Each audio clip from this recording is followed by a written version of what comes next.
حوض کے مواصفات وارد ہیں۔ ان حدیث کا خلاصہ یہ ہے، فرمایا کہ حافتاہ خیام اللؤلؤ، اس حوض کے دونوں طرف موتیوں کے خیمے ہوں گے، اور اللہ بڑی تکریم دے گا ان لوگوں کو جو اس حوض پر وارد ہوں گے۔ موتیوں کے خیمے اس حوض کے دونوں طرف ہوں گے، مسک اظفر، اور جو نیچے مٹی ہوتی ہے نہر کے نیچے یا حوض کے نیچے، حوض کوثر کی مشک کی مٹی ہوگی جس کی خوشبو اس پانی میں شامل ہوگی۔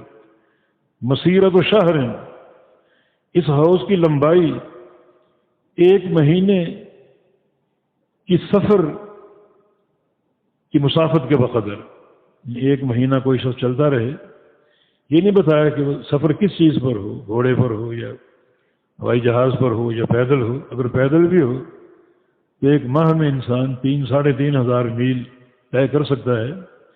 یہ اس حوض کی لمبائی ہے، اور چوڑائی بھی لمبائی کے برابر۔ ایک حدیث میں عرضہ شہر کے الفاظ بھی ہیں کہ اس کی چوڑائی بھی لمبائی کے برابر ہوگی۔ اور ایک حدیث میں حوض کوثر کی لمبائی کا ذکر ہے، 2 جگہوں کا آپ نے ذکر کیا، ایلہ اور جحفہ۔ یہ ایلہ سے لے کر جحفہ تک جو فاصلہ بنتا ہے، اتنا فاصلہ حوض کوثر کا، اتنی اس کی لمبائی ہوگی۔ اور ایک حدیث میں عدن سے عمان تک، عدن اور عمان یہ دونوں معروف ملک ہیں، تو عدن سے عمان تک جو فاصلہ ہے، اتنا یہ حوض کوثر کی لمبائی ہوگی، مانا بہت بڑا حوض ہوگا۔ اور فرمایا کہ ماؤہ ابیض من اللبن، اس کا پانی دودھ سے زیادہ سفید ہوگا۔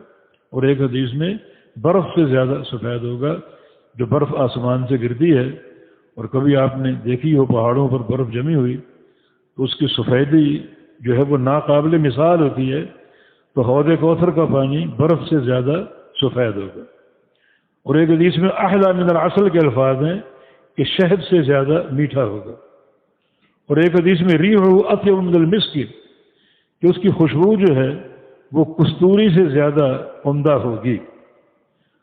میں کیزان ہو کا نجوم السماء، اور جو اس کے آب خورے ہوں گے وہ پیالے یا جام جن میں یہ پانی بھر کے پیش کیا جائے گا، ان پیالوں کی، ان آب خوروں کی تعداد آسمان کے ستاروں کے برابر۔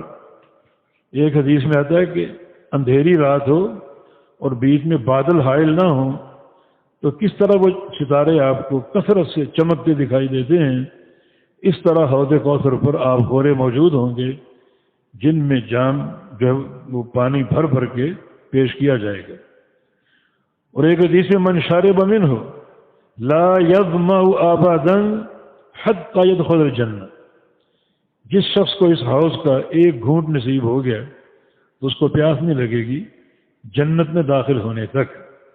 یہ دن جو دنیا کے 50,000 سال کے برابر ہے، اور سورج 1 میل کے فاصلے پر ہوگا، اور ٹھنڈک حاصل کرنے کی اور کوئی صورت نہیں ہوگی، تو اس حوض کوثر کے پانی کا 1 گھونٹ جو ہے وہ اتنا کفایت کر جائے گا کہ اگر 50,000 سال بھی اس میدان میں کھڑا ہونا پڑا تو پیاس نہیں لگے، حالانکہ سورج 1 میل کے فاصلے پر ہوگا۔